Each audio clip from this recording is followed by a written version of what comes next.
Hello boys, girls, ladies and gentlemen, my name is Chillow and I'm here today to present to you my theory of what the He Has Returned teaser is about. It has been released on all the social media of League of Legends and it looks amazeballs.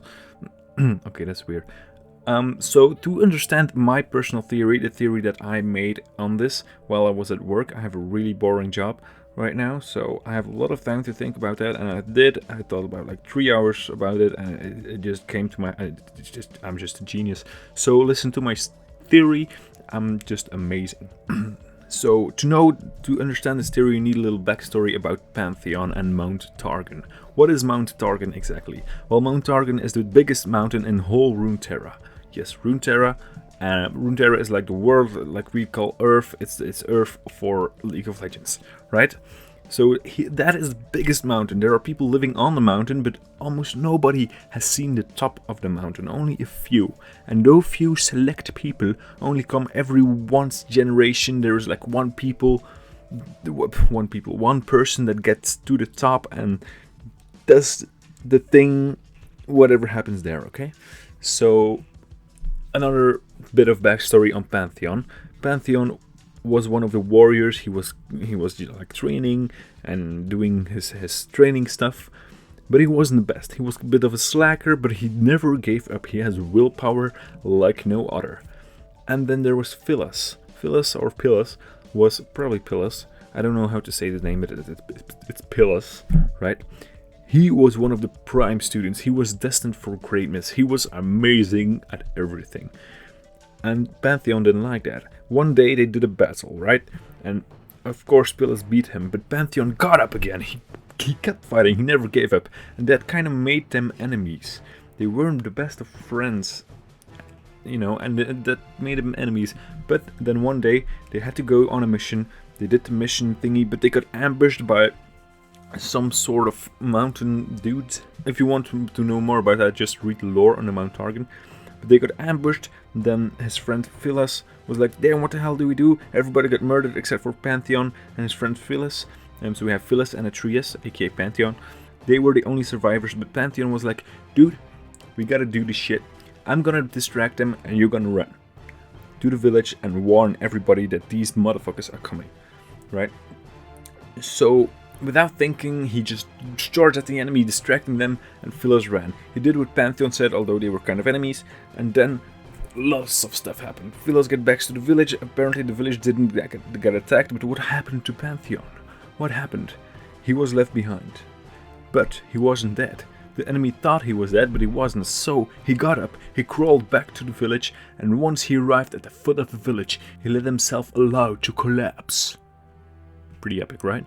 So that goes on, and then they kind of become friends. They become tight because they're both warriors. They're both brave as fuck. You know, a few years go past. Pantheon is like out of puberty. Pylos as well.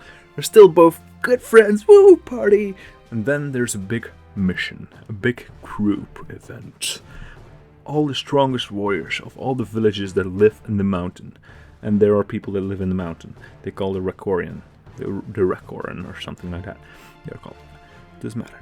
So all the strongest warriors get together with a leader and they are going to climb the mountain that nobody was ever able to climb in generations, but they are going to do it. They want to find the top of the mountain. They want to know what is up there, what is so special. So they go and they climb, but something horribly goes wrong. Everybody dies. Some jump off of the mountain of insanity. Some go back because they just can't handle it anymore. Some just explode. Some, you know, lots of stuff happens. Nobody explodes, but it just sounds fun.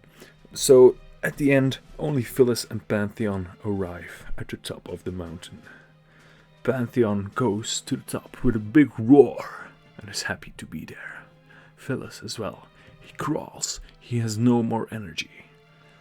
They stand both at the top of the mountain, looking. But they see nothing. The top of the mountain is empty. There is nothing at the top of the mountain. Pantheon sees his friend Pylos on the ground, not moving. He picks him up. He says, "Friend, we made it." But he looks into his eyes and sees that Pylos is dead. And then something happens and Pantheon becomes Pantheon, because he first was Atreus and then he got sucked up in the sky or something.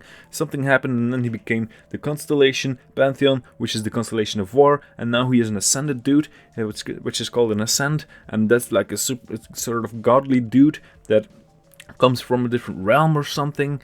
So basically Pantheon is a god. Atreus, it basically says that the body of Atreus is now Pantheon. But Atreus is gone. There's no more Atreus. It's gone. Now you know the backstory of my cool theory. My theory is that the one that has returned is Phyllis, and not Aurelian Sol. It's not the stupid dragon. Nobody gives a shit about the dragon. Nobody does. You just think he's cool, but he's not cool. It's a dragon. Who cares about dragons? It's Phyllis. He's a fucking god. Okay, he's gonna come back as a god after fighting for like fucking 50 years. He's gonna come back. Now, in the teaser, we only see a few stars. We see like the top of a mountain, which is of course the top of Mount Targan. And we see... what's that? Pantheon. His friend is returning. Okay, Pantheon is the embodiment of a god. Soul, his personality is gone. But I don't think the full memories are gone, something is still there of Pantheon, right? He goes back to see his friends come back after all those years. That's why he is there, because Diana and Leona could be there too, because they're also in the story. And as we can see on the Mount Targan page, there are 5 spots. We have Pantheon, Leona, and Diana already taken, and 2 more spots. Now those are obviously champions, because the other 3 are champions, right? And since we already have 2 women, it's very likely that it's going to be another man and a woman, or 2 more men. So he has returned, says it's a guy, so it's going to be Mount Targan. Those 2 lore things connect, obviously. That's an obvious connection, because those 2 lore things just got released too close to each other to not be connected. So that's connected, and that's amazing. So my theory is that Pylos comes back as also an ascended god, just like Pantheon, and they're going to be big bros, they're going to be awesome, and Phyllis is some embodiment of a god. Pantheon is the god of war, to say it like that, but what is his friend? What will he become? That is the bigger question.